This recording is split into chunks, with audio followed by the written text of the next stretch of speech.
Jelmer here, TNT Woodwork. In this video I'm gonna show you how to add a skeleton to a cheap Sauder cabinet.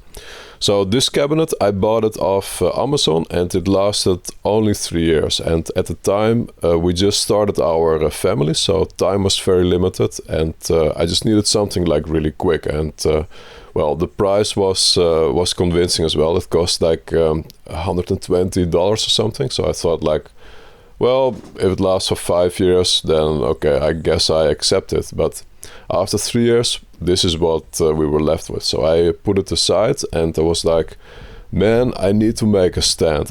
I need to just make something to make it stronger and see if I can actually pull this off. So my idea was to double or at least triple the lifespan of this Sauder cabinet. So that's my objective. And yeah, you see me here inspecting it, taking off the back. And my idea is that yeah, this will take me maybe like a few hours, 2-3 hours. And I can do this with all pieces of scrap wood. And that should give it the rigidity and the strength to hold up much longer. Now, also, I'm a family man, as you may know, and I like to build things with speed, style, and strength. So this all is in line with that ideology. Like, I don't want it to take forever, but I'm willing to spend like a few hours to make something that has failed, to make it strong, and to make it last much longer. So yeah, I started basically by taking everything apart, and what I did is I'm using strips of 2x4. So I like to cut 2x4s in strips in the length and use that wood, what you see here, to fix things around the house basically, because that wood was left over from the construction of our house, and I was just like, maybe I can build stuff with it and maybe I can fix stuff with it. So that's what I'm doing here. So this wood, it's yeah, it's pressed together, this wood. It's not like a tree, it's like plywood almost, but then yeah, a different quality. I don't know if that makes sense. So that's why I put like a thin strip of a piece of 2x4 on it. So it's no longer a 2x4, of course. So by now maybe it's a 2 by a half. I think it's like a 1/2 inch thick. Now, for the hinges I needed more space, so what you see me do here is I'm cutting off small pieces of wood that I can use as spacers.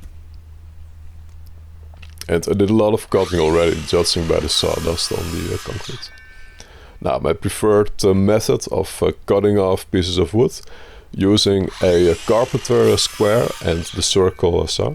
If you do it like this, you're gonna get a straight cut every time. And in the beginning you may think like, okay, shouldn't I clamp it in? But actually, once you get the hang of it, it's pretty okay. So I put the extra spacers in place.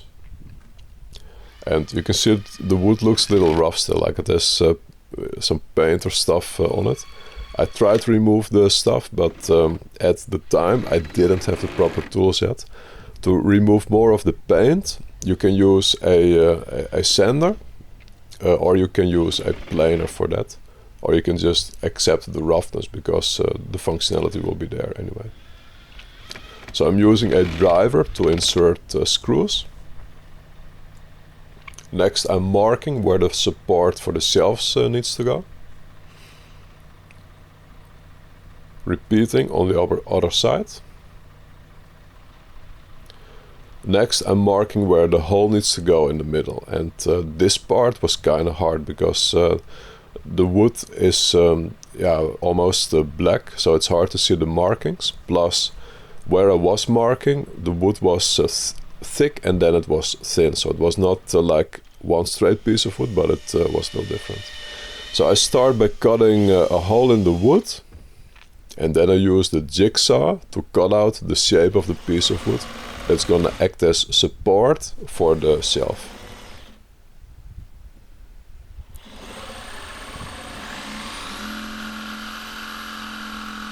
Now, and I think this sawdust is also not too healthy, so that's why I really recommend that you do this sort of work outside, or at least in a well ventilated space.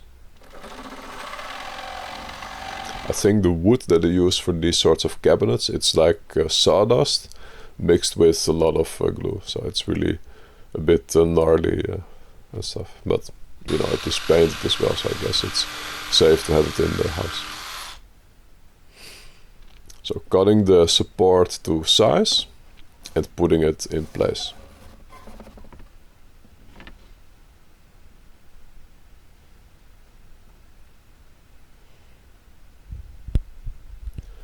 I'm repeating on the other side, so I'm marking the place for the support on the front of the cabinet.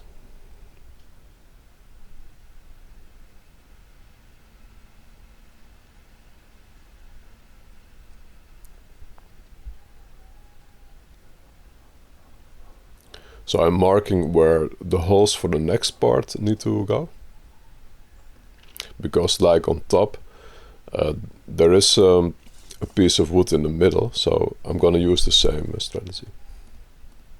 Because this is a shelved cabinet, this is not to hang clothes, but it just has shelves in it.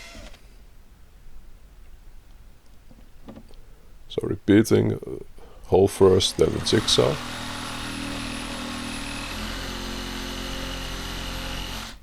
And I can really recommend using battery operated tools, because that makes it so much easier. You have like more space to work with. And I think I used a blade, a fine blade for this in the jigsaw, because the wood, it's not like real wood.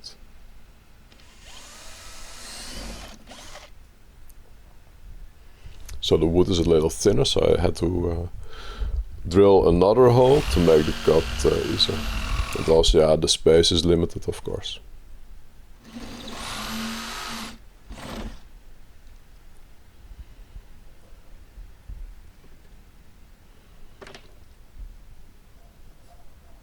So I'm making another marking for the second support beam.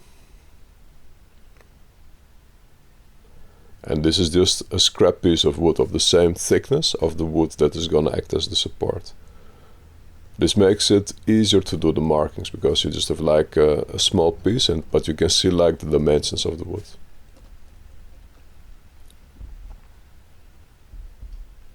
So repeating the process, so hole first and then the jigsaw.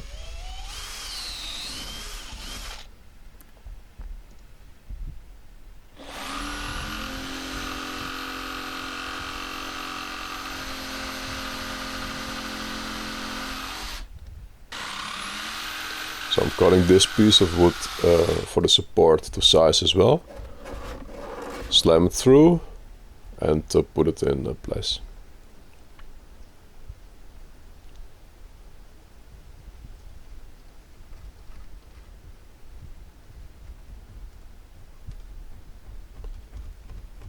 So I'm marking the lower part as well,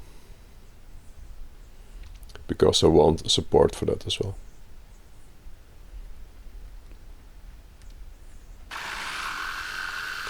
So the shelves, they needed a bit more space, because I had the support for the side, so that's why I had to cut out a bit of the corners. And this is the shelf that goes on the bottom of the cabinet. So it has four pieces of wood to the side going up, so that's why you see me cut out 4 pieces.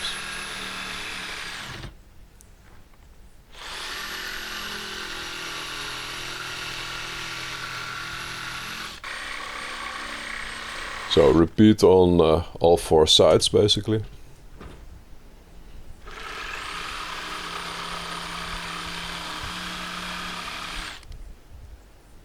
Yeah, put it in place and it fits perfectly.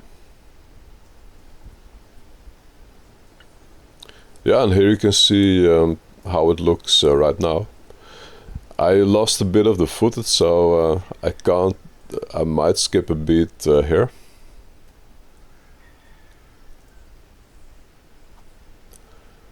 So everything is in place, so I'm putting the cabinet down again. I was checking how it looked going up.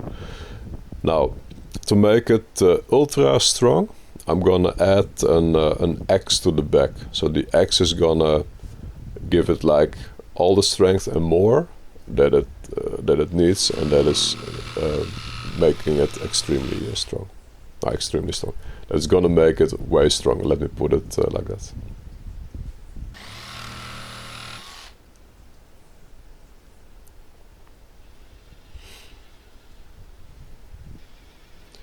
So putting the X in place for rigidity. Some pieces of wood to keep the back panel in place, because yeah, where the original screws were, it started to tear out. And there you have it. Yeah, so the back of the cabinet and the front of the cabinet. I need to put the shelves in place, but then it started to rain, and yeah, I lost some footage, so I can't show you that, but this will give you an idea of how to make a skeleton for a cheap Sauder cabinet. And once again, this is not about being cheap, this is just about taking a stand. And you know, when you have a family, a lot of stuff around the house breaks, and like this, it takes you like 2 or 3 hours, and then it's ready to go back into the house. Also, it started to rain quite heavily, so I had to stop working for the day. So that's it.